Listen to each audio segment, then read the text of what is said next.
Hi, everyone. I'm just going to give it a second for everybody to filter in. Thank you for joining.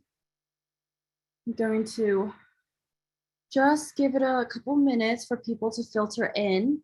If you're just joining, please make sure that you have a pen, a pencil, a couple pieces of paper actually, or a notebook ready.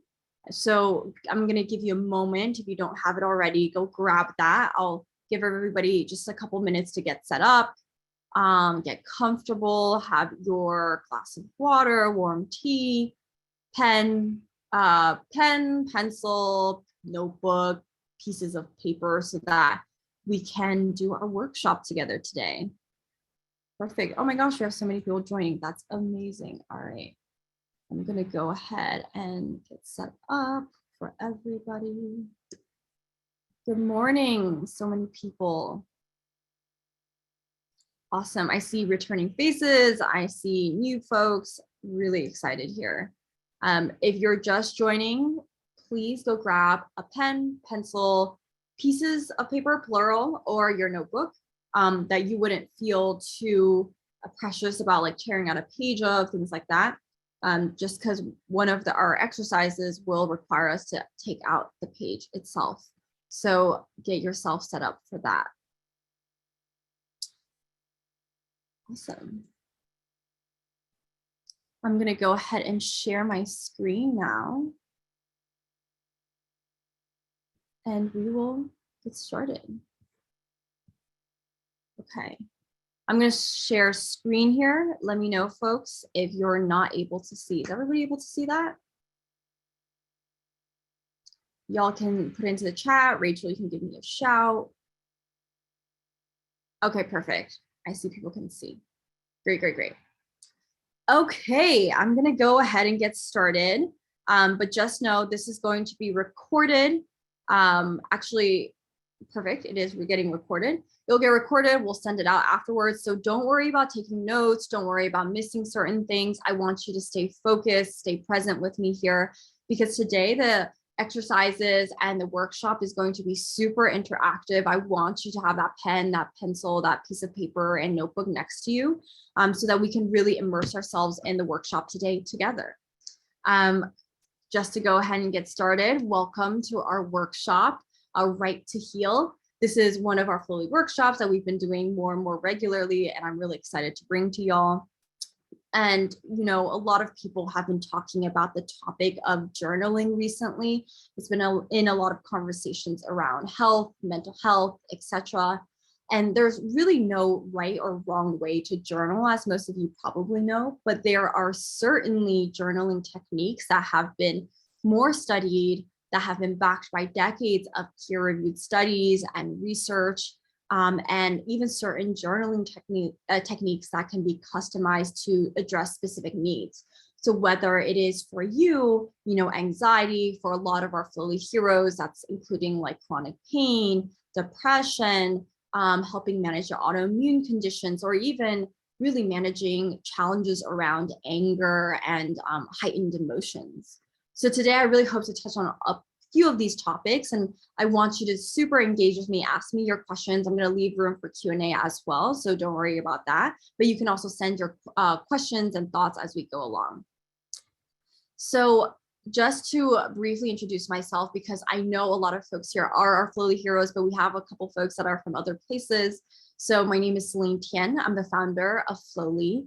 We are a National Institutes of Health-backed app for pain, anxiety, and sleep management. I'm also a principal investigator on NIH and NIH-backed controlled clinical trials studying the use of VR, virtual reality, for reducing pain, anxiety, and actually medication usage. I also work with an amazing team of engineers, designers, Julian Soros, Ray Kim, and our greater team, as well as an amazing clinical and scientific team who help design Flowy and really research all the science and the tools that today I'm going to share with you a lot. So our workshop today, I'm going to lead you through different types of journaling and discuss the science behind it. At the end of the workshop, I'm actually going to open it up to questions and conversations so you can best understand how you can like customize and lend these different practices to your needs, but also importantly to your individual lifestyle. This is going to be very interactive, as I said, so get that pen and pencil ready, because before I dive into the meat of our workshop today, I'm actually going to start with an exercise. So this is something we're going to start at the beginning of the workshop and we're going to wrap up at the end. So make sure you're here for that part. But we're going to work on conjuring one word that best encapsulates, best encompasses how you feel right now.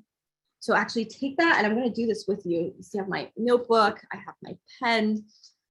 Take a moment right now, just a couple seconds, close your eyes and think about the one word that encompasses how you feel. Don't overthink it. Just go ahead and write that word down. I'm going to do it with you. The name of the game is don't overthink it, right? So no one will see the word, no one will judge the word. The key is to do this quickly. Put that piece of paper down, put that pen down, and then we're going to come back to this later. All right. Now we're going to dive into one of the main journaling techniques I want to discuss with you today. I'm going to start by discussing this technique that has been actually studied in over 1,200 studies backing its efficacy, and it's called expressive writing. Expressive writing is one of the most effective ways to address chronic pain, anxiety, and even anger. And it is one of those exercises that is never discussed, or one of those practices that's never discussed or recommended by medical providers, because it falls into a category of treatment that no one in the medical system likes. That category name is too darn cheap. That means even though expressive writing has had so many peer-reviewed studies and researchers seeing how effective it can be for your physical and mental health, it's never prescribed because nobody can make money off of it. And this is really part of my personal mission here at Flowly and a lot of our team members, which is to share with you these techniques and approaches that are not only science-backed, but also really readily accessible, right? Like all you need to use to do this is a pen and a piece of paper, and it is already proven to be so effective. So how does it actually work? What I'm going to do is I'm going to go over these 3 steps, and then I will go back to it. So don't worry about writing it down or memorizing how it works, because we're going to actually try it all together. But just to give you an overview, these are the 3 steps of expressive writing. 1, on a scrap piece of paper, you write down your thoughts and emotions. 2, you destroy that piece of paper. 3, you move on. Okay, sounds really, really simple. So why does it work? It all starts with your autonomic nervous system, which I love. A lot of our Flowly heroes at this point could probably just jump in and do this part of the talk for me, because you've heard it so many times. So I apologize for that. But if you haven't heard about it, we really want to start with the autonomic nervous system, because it is so much the main component of how your body and brain responds to different types of stimuluses and threat. This includes the anxiety response, the pain response, the anger response. And in the autonomic nervous system, we have 2 modes. We have our fight or flight mode, which is called the sympathetic system. And then we have our rest and recovery mode, which we call our parasympathetic system. And both these systems control a lot of our bodily reactions, like your heart rate, your blood pressure, your breathing rate, and even sexual arousal. So this is very much controlling both the body and the brain. Basically, when your body is in fight or flight mode, it activates your increased heart rate, your muscle tension, increases your blood pressure, and more. This is when your body sees a threat and it's ready to fight, flight, or freeze. And this fight or flight mode is where all that anxiety and that pain and that anger response lives. However, when your body is able to shift into rest and recovery mode, this is where your heart rate decreases. This is where your muscles relax, your blood pressure goes down, and your body can actually heal and recover in safety. So this is an incredibly important part of your nervous system. And in this day and age, whether or not you have a chronic condition or anxiety, most people actually have a lot of trouble shifting their body from fight or flight into that rest and digest mode. So a lot of y'all know that's a lot of what we do at Flowly, which is to teach you how do you enter that rest and relaxation mode, recovery mode on command. One really important component of this is understanding why your body goes into fight or flight mode. And a big part of that is it is perceiving a threat. So whether or not you think the threat is real, your body and your brain thinks it is. And that threat can be both physical or it can be mental, right? A physical threat is someone that might be walking towards you and you're literally scared by them. That's a physical threat. A tiger running towards you, that's a physical threat. But a physical threat can also be bacteria, parasites, and more. That's something that your body can actually try and fight off. Now, what's a mental threat? A mental threat can be things like cognitive distortions, insecurities, having repetitive negative thoughts. Now, mental threats are actually the type of threats in our day and age that we encounter the most. And a lot of times it can be the hardest to manage because with a physical threat, you can kind of feel like, okay, I can, run away, physically create distance between myself and the threat. Whereas with a mental threat, it's hard to do that, right? Because it's like you're combating your own brain and your own thoughts, which live in your body. So that's why a lot of times we have to think about how do we really address these mental threats so that our body doesn't get sent automatically into that fight or flight mode, activating all our pain and our anger and our anxiety responses. So this is what we're doing with journaling and with specifically expressive writing. With expressive writing, we can actually escape this mental threat because we can actually create distance between ourselves and the threat through this act, through this exercise, expressive writing. There's a really great quote that I love to bring up, and it's by Viktor Frankl, which some of you might have read about, heard about. He's a very famed neurologist and psychiatrist. And he wrote this: between stimulus and response, there is a space. In that space lies our freedom and our power to choose our response. In our response lies our growth and our happiness. And I want you to notice he uses the word a space. That's kind of that physical separation we were talking about.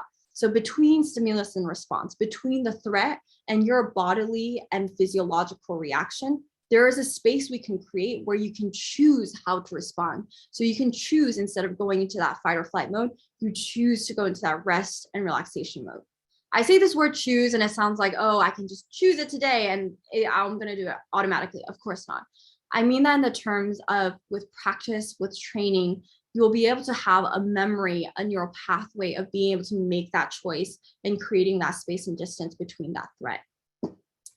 Expressive writing really helps to create that space because by actually writing down your thoughts, and that's why I said bring that physical piece of paper and that pen, by actually writing it down, you're creating a physical distance, a separation between the thought in your head and the piece of paper. And in that space, that's where we gain that freedom to choose our response. So when you encounter something that might be a trigger for an anxiety or pain response, immediately go to your expressive writing, create that distance, and then write it down. One more thing I want to add to that, because I love to bring the science into this. In fMRI scans, researchers actually saw that when people did expressive writing, their amygdala, which is the emotion center of our brain, it actually quieted down.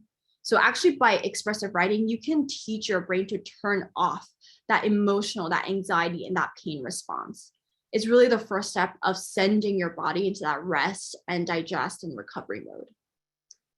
All right, I'm going to get off my soapbox for a second, and I want to try it with you. So take your piece of paper, take your pen and pencil.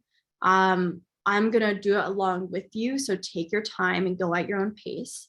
But one, I want you to now start writing down your thoughts and emotions.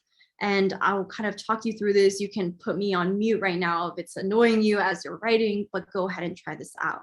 So start to write down your thoughts and your emotions physically with that piece of paper. We'll take about 3 minutes doing this. So actually, let me turn on my timer and make sure that we're on track. So take a moment now, start to write. And I want you to know that as you're writing, it can be incomplete sentences. It can be just phrases. It could be individual words. it does not need to make sense. What you write can be negative, it can be positive, it can be irrational, it can be rational, it can be real, imaginary, anything that you're feeling right now. And what your thoughts are, go ahead and write that down. Okay, I'm going to take a moment now. I'm going to be quiet. I'm actually going to do with you.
All right, we're going to start to wrap it up. You still have a couple seconds left, so finish up your last sentence, your last word. Go ahead and start to wrap up your writing. Awesome. And don't worry if you didn't finish. This is just an introduction for you to try. But now we're going to move on to the next step of expressive writing. So I'm actually, for me, if you have a piece of paper, for me, it's from a notebook. I'm going to tear this page out, and then I'm going to physically demonstrate to you what the next step is. I'm going to tear that baby up, tear up all the pages. I love to dramatically tear, if you guys can't tell, so you can do this as dramatically, as undramatically as you want. And then I'm going to just go ahead and throw it away. You're done. And then you're going to move on with your day. The really important part of this is don't analyze what you wrote. This is not writing for you to ruminate over, for you to think about over and over again. This is really write it down, tear it up, throw it away, move on with your day. You're done. That's expressive writing. It's as easy as that. I wanted to take a moment to give people also time to reflect right now, and reflections without analyzing what you wrote or what you threw away, but rather reflection on checking in with yourself and asking yourself, how do you feel? If you are inclined to share your thoughts, I would love to hear. You can throw it into the chat. The impact may be immediate. It may come with practice. But what I really recommend is that you choose a consistent time of day to do expressive writing, and then also use it when you need to in the moment, right? Like for me, I like to do it first thing in the moment or first thing in the morning, but a lot of times throughout the day, I'll have moments of anxiety, moments of stress, even anger is something I've worked a lot on, and expressive writing comes in for me at those moments. And it's been really helpful to have that sort of separation. And oh my gosh, I'd love to see your thoughts. I see people saying, I'm excited. a little bit of weight has been taken off your shoulders, lighter and brighter. And I have to say that's also reflected in my own experience. And it's okay also if you don't feel that right away, no worries at all. This is a practice. This is a training. And this is not something everybody's comfortable with. You might feel it's strange, it's a little bit weird. And that's because we're not in the practice of doing expressive writing or creating that separation. So actually on the journey to healing and on the journey of really learning how to address pain and anxiety and other mental health issues, there is always initial discomfort because your body is not used to relaxing. Your body is not used to recovering. So give yourself that self-compassion and understand, I'm going to stick with it consistently, but the results will come when they come. Great. And I see people, it's bringing up emotions, which is really interesting. And let that be, like, accept it, don't judge it, let that flow, become aware of it, and then move on with your day. Great. I'm actually going to leave you with one more tip about expressive writing. One tip that has been really helpful, and I heard this from a great doctor who works with us, is if it's hard for you to jump into expressive writing right away, try to write in the third person. So instead of saying like, oh, I'm having trouble concentrating, right? Okay, today the hero had trouble concentrating. I love to say the hero because, everybody in the Foley community is a hero to us, is a hero to yourself. So I like to use the hero, but you could say she, they, him, your name, another name, it doesn't matter, right? As if you were another person. And a lot of times that helps unclog that sort of that barrier to writing those initial first words. So try that. If that's something that you think would be helpful, write in the third person. Awesome.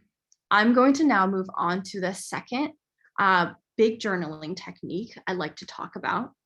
And this one I suspect some of you may have already done, may have already heard of, but we're going to dive into the science more, and it's gratitude journaling. So what is gratitude? It's the state of being thankful or appreciative. And you've probably heard this before. It's been increasingly popular and for all the right reasons, but I want to break it down for you a little bit more. So how does it actually work? There's actually a lot of different approaches and variations of gratitude journaling, but this is a variation that I've landed on with a lot of the psychologists and therapists we work with, that just the most simple and the easiest to digest and extremely effective. Each day, write down 3 things you are grateful for. That's it. So simple. So why does it work? Well, gratitude journaling is a regular practice that can really change how we perceive challenging moments. So I always love to refer to Glenn Fox, who's a researcher who's done a ton of studies on the effect of gratitude on the brain. And Glenn Fox says that grateful people tend to recover faster from trauma and injury. They also tend to have better and closer personal relationships and may have improved health overall. As usual, I love to bring in the studies. In one study, I actually love the study because it's super interesting. Researchers actually recruited locals who are seeking help for their depression or other mental health issues. So the researchers recruited all these folks and then broke them up into 3 groups. So the first group wrote consistently about their deepest thoughts and feelings. So it's called deepest thoughts and feelings journaling. The second group wrote letters of gratitude. So gratitude journaling. The third group wrote nothing at all. All 3 groups, including the group that wrote nothing at all, received counseling all throughout the study. So they were also, in conjunction, getting help from counselors. Over time, the group that wrote the gratitude journals showed better mental health scores than both other groups. So that includes the group that did the deepest thoughts and feelings writing. Writing and expressing your gratitude, these researchers found, improved mental health in of itself, which is fascinating and extremely powerful. So actually in brain imaging scans, just like in the expressive writing studies, you can actually see the changes in people's brains over time who have been gratitude journaling for over 3 months. So that's again why I say consistency, consistency, consistency. That is the hardest part for everybody, but it will pay off. You can actually see the changes in brain scans. So now we're also going to do the same thing. I want to try it with you in this moment. Some of you might be experts, you might have done it before, but I would love to do it with you right now if you'll give me a few moments of your time. So take your paper, your pen, and let's take a moment and write down 3 things you're grateful for today. I'm going to do it with you. So I'll give us a minute or so to write down 3 things.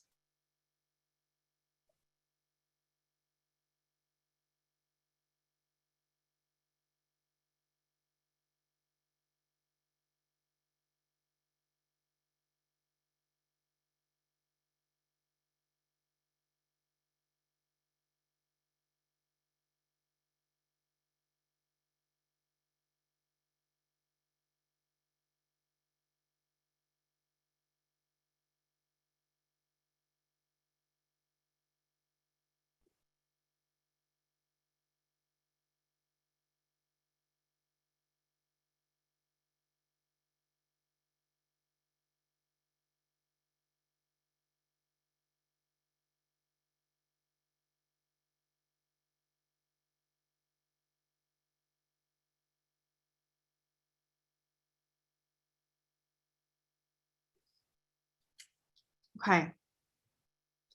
I'm going to start to wrap it up here, finish your last sentence. I see a question. How specific should it be? As people are wrapping up, I'll answer this question. You know, in the beginning, if you're just starting your gratitude journaling, it can be more broad because that's usually easier for most people to start broad. As you do more and more, I tend to find personally it gets more specific. So over time, I actually find more and more specific things to write about in my gratitude journal. So I'm going to give everybody one more moment to wrap it up. Perfect. All right. Again, reflections. How do you feel? Take a moment, check in with yourself, look over what you wrote. So this is a little different from expressive writing. You're not tearing that baby up and throwing it in the trash can. At this moment, I want you to kind of like reflect on what you actually wrote, how you feel. I'm actually, just to start off the conversation, going to share what I wrote for my 3 things in this moment. And if you want to share, please share. Don't feel any pressure to in the chat. But for me, I wrote my first item. I'm grateful for everybody engaging in the workshop today. It actually brings me a lot of joy. I'm very, very grateful is the best word for it, that, you know, we put in this hard work to put in the workshop, and that I feel like people are actually responding and listening. So that's really great. I'm grateful my team members, Rachel and Julian, helped me set up the Zoom on the workshop today, because on my own, I'm not sure I would have done that successfully, technically, you know, even physically with the lighting and everything. Number 3, I'm grateful I got to work out and sweat this morning, which I don't always have the time to do. So I'm extremely grateful for that. So great. Oh, great. I see people sharing a lot of their grateful items. That's amazing. Thank you. That's why I'm grateful. My first item. One thing I do want to share is that, you know, gratitude journaling is a really easy and fast way to start to build a new neural pathway. So a lot of times when you are stuck in that anxiety and that anger, that pain cycle, that's because you're so steeped in that pain and anxiety pathway. It's become so strong for you that when you have a threat, you immediately respond. Your brain heads to that neural pathway. With gratitude journaling, you're essentially, instead of trying to like break down that pathway, you're just creating a new one that's focused on safety and comfort and positivity, that you will start to strengthen over time the more and more time you take to nourish that positive neural pathway. And gratitude journaling is a training that helps to nourish that pathway.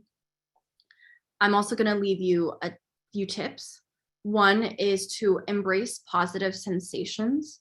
So positive sensations is actually a tool that I've seen multiple pain physicians and psychologists use, and I tend to find it's so helpful for gratitude journaling. What that actually means is that you take time out of your day. It's not actually adding additional time, but you're becoming more aware in your day of certain positive sensations you might have overlooked in the past. So to give you an example, you know, you might have your morning coffee. In the morning, you go, you grab your coffee, you drink it. Embracing positive sensations would be grabbing your coffee, drinking it, but as you're drinking it, taking a moment to think about, to feel the warmth of the coffee in going down your throat, the flavor of the coffee on your tongue and embracing how that feels and how that makes you feel. Another example could be every night you shower, you take your bath, taking a moment as you're taking a shower. It's not actually taking more time, but just becoming aware of the water hitting your skin, feeling that warmth, warming up all your internal body temperature, the steam in the room, helping you breathe. It could be embracing positive sensations of slipping your foot into your favorite shoe or your worn out sneakers that might be worn out, but it's like your favorite type of padding and you're so comfortable in it. Those are little embracing positive sensations that someone was asking, okay, how specific can you get? You can get that specific. And embracing positive sensation also goes to nourishing that positive neural pathway. I love that tool. A second one that a team member actually shouted out for me is saying it out loud. So a lot of studies actually show that when you say it out loud, you can feel that gratitude piece even closer than you would otherwise. So almost like the opposite of expressive writing, where you throw it away, you create that distance. Gratitude journaling and then saying it out loud, you kind of bring it even closer to you, which I love that concept. The third thing, which is a little bit outside of gratitude journaling, but I think really falls under the theme, is starting to substitute certain vocabulary, like anxiety, with activated sympathetic nervous system. This sounds so childish and so long. You're like, oh my God, why the heck would I say activated sympathetic nervous system? That is like such a mouthful. But let me tell you, it is extremely helpful to start to substitute these words with a fact. And I always start with the word anxiety because everybody says that everybody has anxiety. Everybody has to learn how to have a working relationship with anxiety. Anxiety in itself is not good or bad. It's just a state. However, nowadays there's so much bias around it that I like to substitute, not ignore it, but substitute the vocabulary with sympathetic nervous system, activated sympathetic nervous system. Because when I say that, there's no judgment on the word, on how I'm feeling or what I'm going through right now, but it's just a fact. My sympathetic nervous system is activated. And just by saying that, it inherently tells me what's my solution, what's my tool to address it. Well, if I have an activated sympathetic nervous system, I need to deactivate it. I need to activate my parasympathetic nervous system. And it's a really great way to start to shift and again, nourish that positive neural pathway and start to understand I'm not judging myself day to day. I'm meeting my body where it's at. And here are some of the tools I can use: expressive writing, gratitude journaling, just to address these things in the moment. Great. I see a lot of reactions to that. I love that. Send me all your thoughts. As a last thing on these two big parts, I wanted to go over my personal daily ritual around these journaling exercises. I didn't want to overwhelm you with too many different journaling techniques. I really felt like these two ones really boil down to great ways of really immediately addressing maybe what your challenges are in the moment. And I'm going to go over my ritual each day, but you can take it with a grain of salt and really apply it to how that might work for yourself. So for me, in the mornings, that's actually when I do my expressive writing. I do 5 minutes. Sometimes it's literally 5 seconds. And to get even more specific, the way I do it is I get out of bed and on my way to the bathroom, I actually have a piece of paper and my pen. I have a notebook that I just don't mind tearing paper out of. And literally on my way to the bathroom, I write down so quickly, okay, this is blah, blah, blah, blah, blah, like my basically brain dump and what I'm feeling, if anything I'm stressed about or anxiety or even positive, doesn't matter. I just write it down, take out the piece of paper, tear it up, and then as I go into the bathroom, I throw it in the trash can in my bathroom. So it's that specific, it's that easy. And then in the evenings, I do a flowy session before I go to bed. I usually do a 10-minute session. And then at the end of the flowy sessions, after I take off my VR headset, I put my relaxation score. There is that journaling feature. That's where I like to keep my gratitude journaling. So gratitude journaling to me is not as important for it to be physically written down because you're not trying to create separation. So I'll actually write down, okay, 1, 2, 3, my 3 gratitude of the day. And it's a really nice way to end the day and feel like, like even if I've had a challenging day, these are the 3 things I'm grateful for. And then, so then I save that data and then I go to bed. And then I do an I need it now thing where, again, I mentioned this, if I have a certain anxiety, something I know that's going to trigger anxiety, or I know that I'm extremely stressed out about, I will do expressive writing actually beforehand, because now I'm so practiced. I know when to catch myself. So I'll do it beforehand. But for you, it might be before or even during. Do the expressive writing, couple seconds, and then I've created distance between myself and the threat. And then what I'll do now is I'll go into a 5-minute flowy session. And why I do that is because I created distance. Now I actually want to shift my focus to something that is going to activate my parasympathetic tone. So activate my rest and recovery mode. So those are kind of like the two big steps for me when I need it now. And just know everybody's slightly different. Like Julian on the team was telling me, he basically does a flipped. He does gratitude in the morning, expressive writing at night or when he needs it. Some people do one or the other, but this is the routine that I found has been really helpful to me. And you can certainly think about, okay, how could I customize it to myself?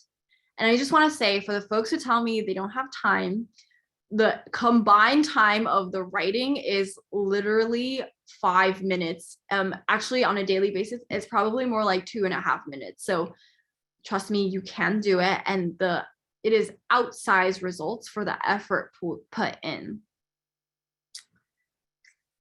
Let me think if there's anything else I wanted to add. I think that's really all sort of like the big components I wanted to touch on. But I think it's really important you start to think about, how do I incorporate this into my routine? So I want to give you a moment now. I'm actually going to open up the floor to Q&A before we go to our last, or basically following up on our first exercise we did today. But share with me right now any questions you have, any thoughts, anything you want to discuss. You can even ask me a routine that you're thinking about, and we can discuss, how we could adjust that, or if it's just, yeah, sounds great for your routine. So put it into the chat of what you're thinking about, if you have any questions, or honestly, any reflections. So I'm actually going to stop screen sharing for now so that you have plenty of space to start to ask questions, give thoughts. I know there was, I wanted to go back to one specific question that somebody was saying. I think Michael was saying, is this based on a book by Debbie Ray Triplett? It is not. I've actually never heard of that book, but I'm sure there's a lot of overlapping concepts in there. Sounds super interesting. I'm going to check out that book certainly after this. But a lot of the journaling techniques today, I really put together from a lot of the doctors we've worked with, Dr. Bonboni, Dr. Hanscombe, Pierre-Etienne Vanier, who's a great trauma specialist, books by Bessel van der Kolk, just a lot of our combined research and work that we put into even the scripts and the experiences we do at, in every Flowly exploration and session. Someone saying, Julia Cameron wrote a fantastic book called The Artist's Way, called Morning. There's a process called Morning Pages. Super interesting. I think I've actually heard of it.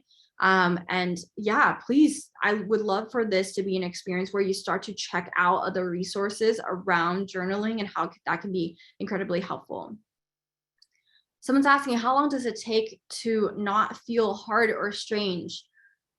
Again, this is a very individual question, so it's different for everybody, but I want to give you a brief story about this, and it's not specifically about journaling, but it is a similar process. So, in Flowly, through the biofeedback and the VR sessions, we teach you how to send your body into parasympathetic state, which is your rest, digest, and recovery mode, right? So you're physiologically and psychologically, you're basically de-elevating and you're getting more grounded. When we worked with a really amazing trauma specialist who works with both trauma victims to cancer patients, he was telling us that a lot of patients in the first 1 to 2 weeks of doing Flowly or similar therapy, they actually have the most amount of stress and fear that they felt in a very long time, which is really interesting. And the reason is they have lived in their heightened sympathetic state for so long that the act of relaxing is a foreign concept to their body now, and it feels incredibly uncomfortable. And I just want to take a moment to honor that and know that this is not an easy journey for everybody. There is going to be in the beginning moments of feeling strange or uncomfortable, but treat yourself with compassion. Go slowly, go at your own pace. but I really encourage you to try and stay with it and see how your body starts to shift. And often in the first 3-4 weeks, people start to see really big changes. I mean, of course, depending on the type of therapy and the individual, but with that self-compassion and the slow pacing, you will be able to work through that. Michael saying, I love that I came to this seminar and it really opened up my mind a bit and put me in a positive mood. I started the day positively and this helped keep it going into my work day this evening. Thank you so much for sharing that. I'm actually so grateful in the theme of our workshop today. So grateful to hear that. And I think this also speaks to how journaling can bring that for you, right? That can help remind you, okay, I am feeling good. A lot of times, even when we are feeling good, or even when we're just feeling neutral, we skip over it. But it's actually really important to honor even when we are feeling just neutral, because that is a really good state to be in. Even just neutral is a good state to be in. And it's really important to remind yourself of that. Someone's asking, does this work with chronic pain that is severe but also sneaks up on you? What about PTSD? What routine works best? Yes, this certainly is part of a lot of pain therapies, part of pain programs. It is also part of PTSD programs. Obviously, depending on the exact condition and combination of conditions you have, you can seek a practitioner to help you out in the process if you need it.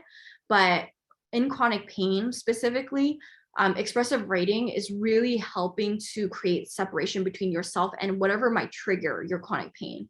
And a lot of times it's not even the threat itself that is triggering the chronic pain, but you might have a mental or physical threat that is triggering anxiety, which then triggers the pain, right? This is all a physiological and psychological cycle that you're tapping into. Expressive writing goes to break that. So I especially love expressive writing for chronic pain. And for that, I would say routine-wise, there's no best routine. It's just what is going to get you to do it every single day. That's your best routine. For people who struggle with insomnia, are there any journaling suggestions that might help with sleep? Gratitude journaling has actually been used for helping with sleep, so that might be something you try. Deepest thoughts and feelings have also been used for sleep, where it is basically where you write down your deepest thoughts and feelings. However, for some people that can actually activate their sympathetic tone before bed. So what I actually might suggest is to do it in the mornings. And then one really great thing I also love to suggest for folks with insomnia, just overall, is be aware of when you're taking your caffeine too in the morning. If you're pairing it with your journaling exercise, I would wait 90 minutes after you wake up to take in your first caffeine, because that can help set your circadian rhythm for the latter part of the day. Terry's saying, that is me. I don't know what it would be like to not to have an overstimulated sympathetic nervous system. This is the first step, Terry, and we hope we can be supportive in your journey. Daniel saying, one thing I've tried for insomnia is to take 5 to 10 minutes, write everything down to do tomorrow. Basically help get it all out of your head. That's awesome. That's very similar to expressive writing. So again, like I was saying, Julian on my team, he says expressive writing is the best for him at night, and he does suffer from insomnia and waking up during sleep. Janet saying, you've made these practices very accessible. I'm feeling very optimistic about using them. Thank you so much, Janet. I really, really appreciate that. And of course, we are here to answer any more questions. Someone's just asking, is there a plan to make Flowly available with existing VR headsets like Quest 2? Yes, we are working on it. We've been really hard at work doing various other features that have been the most requested, like session length adjustment, which is out now. We have new badges for how often you do Flowly sessions. We are redoing all of our worlds. Actually, I don't know if I actually said that, and I don't know if my team's going to kill me for telling everybody that already, but we are revamping all of our Flowly worlds, and we just redid some of the intro sessions. We're actually going to redo it even more. So we're really focusing on creating the most beautiful experience possible. And then maybe towards the end of this year and beginning of next year, we'll get it out available for different headsets as well. Someone's recommending a podcast. That's awesome for insomnia. Is there a plan to integrate neurofeedback with Flowly? We've actually done neurofeedback in case studies. So in our clinical settings, we've done neurofeedback. We don't do it in the consumer version. And really the biggest thing is just price. Neurofeedback is really expensive, and we wanted to keep Flowly as accessible as possible, given our small size. And I will say though, in all the studies for specifically anxiety and chronic pain, biofeedback of HRV is one of the most consistent ways of helping. So I would say HRV biofeedback is really my favorite way of shifting into that parasympathetic nervous system. Yeah, exactly. Commercial EEGs, they're not super reliable. And then the really good ones are super expensive, and neurofeedback has mixed results. So we wanted to stay with the biofeedback. Someone's asking, if you're working through past trauma that's been a long time, is expressive writing best? And is that dealing with the mental pain and able then to move on in life? You know, it's interesting. And I would be interested to look up more about how expressive writing interfaces with past trauma. But what I will say is that past trauma often manifests in present life, right? I don't know if that's your experience, but that's certainly the experience of a lot of patients we work with.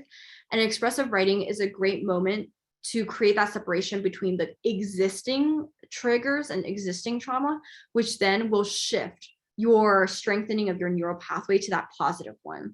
So I imagine that it would be incredible for helping address trauma overall. And I would encourage you to experiment with it with self-compassion, with slow pacing, and see how you might see differences in how you feel. And again, you might not feel it immediately, but with consistency, I suspect you will start to see changes over time. And I will go back to one more thing, which is to give yourself the moment of embracing positive sensations. So even if you're going through a day and gratefulness journal at night, you're like, crap, I don't have anything I want to write. Even if you have nothing you want to write, just think about one small thing, one tiny thing, like my pillow feels good. At least this quarter of my bed is clean. You know, at least I have one clean t-shirt to wear. Like, it can be the tiniest things, but over time, it really, really builds up. And so go ahead and take that time to become more aware of positive, or even, I like to tell my chronic pain patients this, neutral. Even be aware of the neutral sensations, because that's better than nothing. And neutral sensations is great. It is great for many people.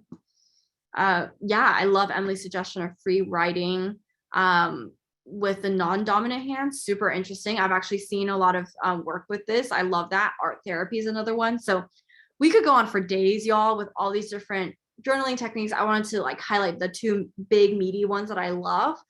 If you guys are interested in art therapy, how that can be incorporated, one of our coaches, Jenny, is an expert in art therapy. Maybe that's the next workshop we can do together. Jen is saying, does HRV decline with aging? Yes, HRV does decline with aging. It also is impacted by hormone, how much you slept, everything. No, it does not mean it's not as useful, because HRV is still a indication for cardiovascular health. And so what I say to a lot of my aging folks is HRV, if you can just even keep it the same or keep it in the similar range, that's a win, my friend. Like, you don't have to try to make it go up sky high every time.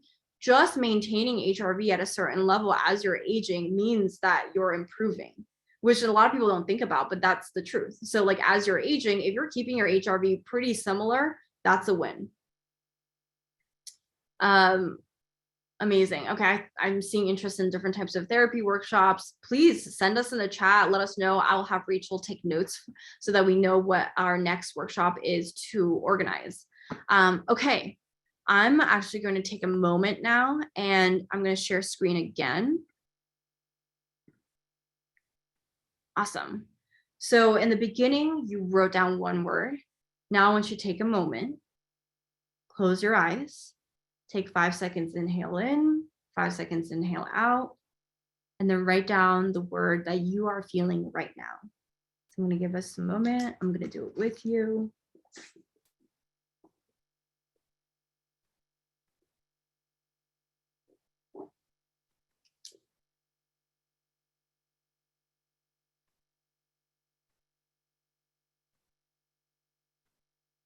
Awesome. I'm going to have you start to wrap up your one word. Don't worry about what you wrote. Don't overanalyze it. No one's judging it. This is just for you. And I'm going to have you take a moment and reflect. Was there any changes between your first word and your second word? Is it the same? Is it the same but of different levels? How do you feel? How do you feel in your body? How do you feel in your heart? Take a moment to rest with that word. And if you are inclined to share, I would love to see it in the chat, but no pressure at all. This can be just for you, it can be your privacy, or it can be something you share with us. I don't want to sound super cheesy, but my first word was excited because I was genuinely excited to do this workshop with y'all. And my word now is content. I'm content with, I think, how it went. I'm really happy that some of you were able to find some helpful tips and lessons to take away from it. And I'm just really content. Like, it sounds simple, but it's actually so full for me, that feeling of contentment. And that's kind of how I'm feeling. I'm seeing words like empowered. I'm seeing someone said the exact opposite word of maybe their first one. Oh, I love it. Someone said panda and bird. I love that. It doesn't have to be linear, y'all. Your writing doesn't have to be linear. It doesn't have to make sense. I'm seeing someone say excited and then love. I love that. Your word could be negative too. It doesn't matter. It's just a moment for you to reflect. And this one word exercise is something I learned actually from our coach, Jenny. And it's one of those things where I like to do it before and after something I'm going into, just to check in with myself. And oh, I love this. Someone said first word was anxiety. Now the second word is strength. Daniel's asking, are you able to invite non-Flowly using friends to join these webinars? Yes, of course. Please go ahead and send them the link. I would love for them to join. I'm really hoping that these workshops will serve as a continued resource. If you feel like, okay, this would be another workshop I'd like to see again, or even I can add more content, like, I'm happy to do that. Just let me know. And I just hope that this will be continually helpful to everybody. And I will say that Rachel and I will be co-hosting another workshop later this month, and it will be around mindful eating / nutrition, the science behind it, how we can go about it. I'm really excited for that workshop because eating something we do each day, and it is actually a very, very complex topic. So I hope we bring some insight from one perspective, and I would love to hear your thoughts and engagement on that. Yes, Christopher, please suggest topics. Please send it into the chat. You can always text us, email us, DM us on Instagram, and let us know too. Our Instagram page, just so y'all know now, is private. And we're keeping it private because we want it to be a very safe space for people that are part of the Flowly community to share their thoughts and really engage on the post. So we've been putting in a lot of work on sharing articles that we've all reviewed and we really enjoyed, or we thought was a really interesting thought piece, and sharing our thoughts on the comments there and sharing new workshop details. So if you have an Instagram, or I know some of our heroes actually joined Instagram for us, which I'm so grateful of, but you can join our Instagram page and be part of this private community where we'll share details, and you can DM us with workshop suggestions. Thank you, Michael. Michael's saying loves the idea of having seminars and workshops regularly. I hope so. I hope to do this very, very often. And oh, people are loving the daily questions on the Instagram stories. That's awesome. See, that's another way that you can do a really short, almost like journaling, right? Each day, send that one word into that prompt we have each day on the Instagram stories. And if that's all you want to do to start out your journaling practice, do that. That's it. Send that in, that one word, and that's your way of checking in. And there's even a history, right? You can see where you sent it. So you can even go back and see, oh, this is how I was feeling early in the day. This is how I'm feeling now. So let us be open, I would say, to us being part of your journey and how we can best support you. And I'm really hoping to build out Flowly to be a really safe and science-backed and supportive ecosystem for each of our heroes to really feel like they can feel nourished and grow in. And even on the hard days where you are skeptical of what you're doing, you're skeptical of the journaling, you're skeptical of your Flowly sessions, you feel doubtful in yourself, I also want to honor that, because that is something that we all go through, and know that we are sitting here with you. We are aware of it, and we are aware with you. And that even when you're skeptical, do it. Even when I don't feel like expressive writing, I do it. Actually, most times than not, I don't feel like doing expressive writing because I'm angry and I actually want to kind of feel angry. That's okay to know that then write that. I've actually written that. Maybe I'm TMIing too much right now, but like I've literally written that before where like, I don't want to do expressive writing right now. I'm actually so angry and I actually kind of like feeling angry, but I'm doing it anyway. I tear up and I throw it away. And for some reason that creates that distance where I'm like, actually maybe I should do a Flowly session now and just chill out. Awesome. Someone just requested to join the IG group. Thank you so much. We're at official Flowly. So any questions you have there. And yeah, any last thoughts or questions, send it to the chat, and send us emails. Let us be part of your journey. Terry's saying Flowly is an amazing concept and program. Keep up the fantastic work and innovations. Thank you so much. Should we go back and redo the setup with a new version of the program? Certainly, you can certainly do that. We're actually releasing an even more new intro session probably next month.